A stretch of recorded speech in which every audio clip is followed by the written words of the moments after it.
साथियों नमस्कार। Perfect picture channel में आपका स्वागत है।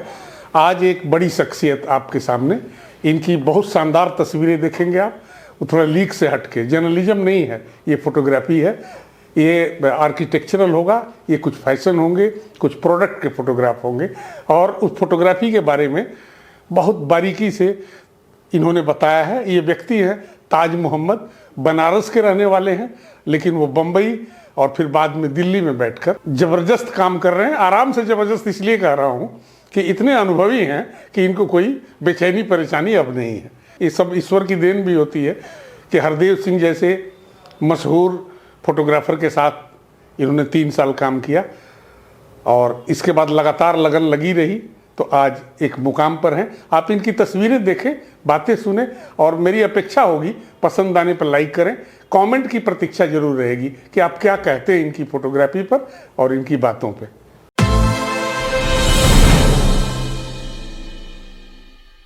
आर्किटेक्चरल, इंडस्ट्रियल और प्रोडक्ट की फोटोग्राफी में काफ़ी नाम है। ये भी सुना हूँ कि एक बहुत मशहूर फोटोग्राफर हरदेव सिंह के साथ आप रहे, कुछ वर्ष तक असिस्ट किया उनको, और उनसे आपने फोटोग्राफी की बारीकियां समझे, इक्विपमेंट को समझे।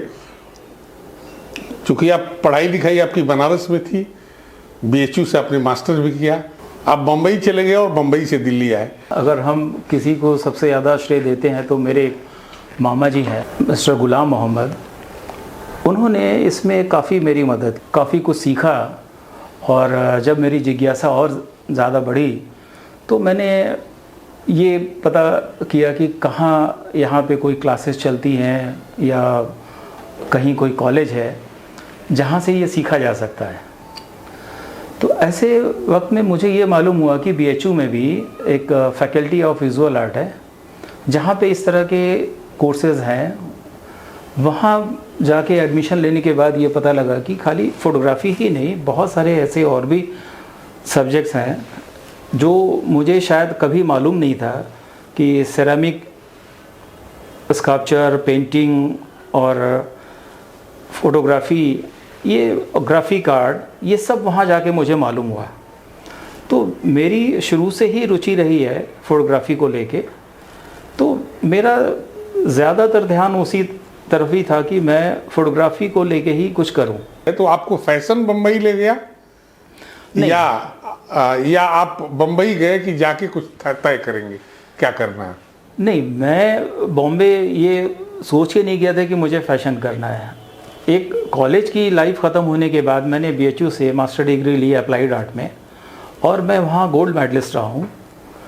उसके बाद मैं जब वहाँ गया तो ये मालूम हुआ कि जो हमारी कॉलेज की पढ़ाई थी और एक प्रैक्टिकल जो होता है उसमें बहुत ज़्यादा फ़र्क है। था असाइनमेंट्स थी, एक साड़ी का शूट था गार्डन वैली का, तो जहाँ हमने देखा कि कम से कम शायद 100 फिल्में पैक की गई, कैमरे का पूरा सिस्टम था, 2-3 बॉडी। वो आप कर रहे थे या कोई और कर रहे थे? नहीं, मैं जिनके साथ था, मैंने वहाँ ज्वाइन किया था मिस्टर रफ़ीक सैयद को। वो एक काफ़ी एक रिनाउंड फोटोग्राफर थे वहाँ पे फैशन फोटोग्राफी में। उनके साथ मैंने कई सारे ब्रांड्स के साथ शूट किया।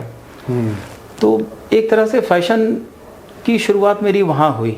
शायद मुझे कुछ ये लगा कि कुछ बदल के देखना चाहिए या मुझे कुछ नया करना है, मैं दिल्ली आ गया।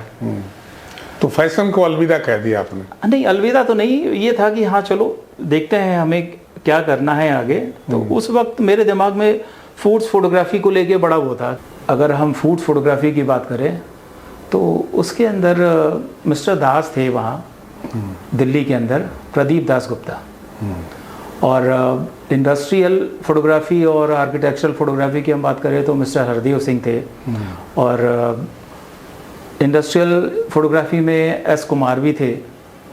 तो इन लोगों से मिलने के बाद फिर मैंने ये डिसाइड किया कि नहीं, मुझे आर्किटेक्चरल ही करना है। तो मैं मिस्टर हरदेव सिंह के साथ करीब करीब मैंने 3 साल काम किया। जितने भी होटल्स थे, लग्जरी होटल, ताज होटल, ओबराय, चाहे ITC ग्रुप के हों, वो सभी हमने वहाँ उनके साथ रह के लाइटिंग करनी सीखी। अगर आप लाइटिंग करना सही ढंग से सीख गए, ये तो बोलते ही लाइट से लिखना। हाँ, तो फिर आपके लिए कोई चीज़ मुश्किल नहीं है। तो वो एक बहुत अच्छे गुरु थे जिनसे बहुत कुछ सीखने को मिला। हर आदमी ये जानता ज़रूर था कि मैंने उनके साथ काम किया हुआ है, लेकिन इक्विपमेंट्स उस वक्त बड़े महंगे हुआ करते थे कि एनालॉग फोटोग्राफी में हम जिस कैमरे से वो शूट करते थे, सिनार वर्ल्ड के बेस्ट कैमरों में था एक, और वो सबके बस की बात नहीं थी कि सभी उसको खरीदी। मैंने पहले पेंटेक्स 6 और 5 लिया, मीडियम फॉर्मेट कैमरा, वहाँ मैंने शुरू किया। फिर एक दो दोस्त थे मेरे जिनसे मैंने हैसलब्लैड वगैरह कभी ज़रूरत पड़ी लेके शूट किया। पैसों की ज़रूरत थी कि ऐसे महंगे कैमरों के लिए, उन लोगों ने बहुत मदद की मेरी।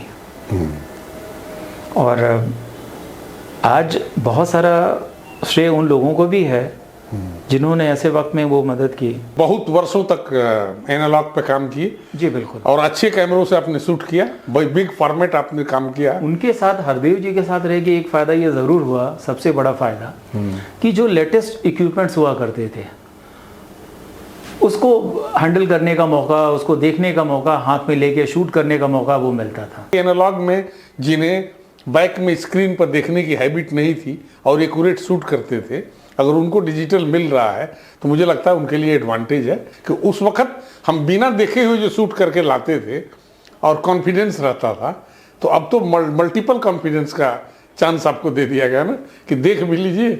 नहीं, ये एक बहुत बड़ा एडवांटेज है हमारे लिए कि जब हम एनालॉग पे शूट करते थे ना, पोलराइड फिल्म हुआ करती थी, और हमारा जो अपना एक्सपीरियंस है हम उसके हिसाब से ही हर चीज़ें एक्सपोज करते थे, लाइटिंग करते थे, और वो प्रोसेस होने के बाद ही पता लगती थी कि क्या रिज़ल्ट है। जब से डिजिटल शुरू हुआ है तो हम ये कहेंगे कि हमारे लिए तो डबल प्लस हो गया। बेसिक्स तो वही है कि शटर क्या है, अपर्चर क्या है, और जहाँ हम फिल्म यूज़ करते थे उसकी जगह CCD ने जगह ले ली, तो हम ये कहेंगे कि चीज़ें आसान हुई हैं काफ़ी। सबसे बड़ा एडवांटेज इस वक्त ये है कि हम किसी भी लेंस को या कैमरे को या जो भी लाइट चाहिए तो वो हम रेंट पे ले सकते हैं। पहले ये ऐसा बिल्कुल नहीं होता था। आर्किटेक्चरल फोटोग्राफी में तो सबसे ज़रूरी हम ये कहेंगे कि हमारे पास जो इक्विपमेंट्स हैं, बेसिक इक्विपमेंट्स जो हमारे वेडिंग फोटोग्राफी या और भी हैं पोर्ट्रेट के लिए, उससे थोड़े से अलग होते हैं। इसमें हमारा वाइड एंगल लेंस बहुत काम करता है। वाइड एंगल के बाद हम PC लेंस की हम बात कर रहे हैं जो हमारे प्रोस्पेक्टिव करेक्शन करता है। जो काम हम पहले हैसलब्लैड या लेनहाफ सिनार पे करते थे कि हम टिल्ट शिफ्ट और जो भी हमें मूवमेंट होती थी हम वहाँ एडजस्ट कर लेते थे, तो ये काम हम PC लेंस में कर सकते हैं। पहले वही लोग कर पाते थे जिनके पास इस तरह के कैमरे हों। एक नॉर्मल कैमरे से ये थोड़ा मुश्किल होता था। ये PC लेंस प्रोस्पेक्टिव करेक्शन करता है। हम इसको टिल्ट शिफ्ट कर सकते हैं, मतलब वर्टिकल जो है हम वर्टिकल इसको करेक्शन कर सकते हैं, और मतलब इसमें मूवमेंट हमारी दो होती हैं। हम हमारी अपनी आवश्यकता के अनुसार जो भी हमें चाहिए हम उस हिसाब से उसको एडजस्ट करते हैं। अब जो यंग जनरेशन है, क्या कोई आपसे इस तरह का कोई ट्रेनिंग पा सकता है या पा रहा है? कि हाँ, मेरे पास जो असिस्टेंट होते हैं वो सीखते हैं, फिर अपना काम शुरू करते हैं। धन्यवाद, अच्छा रहा।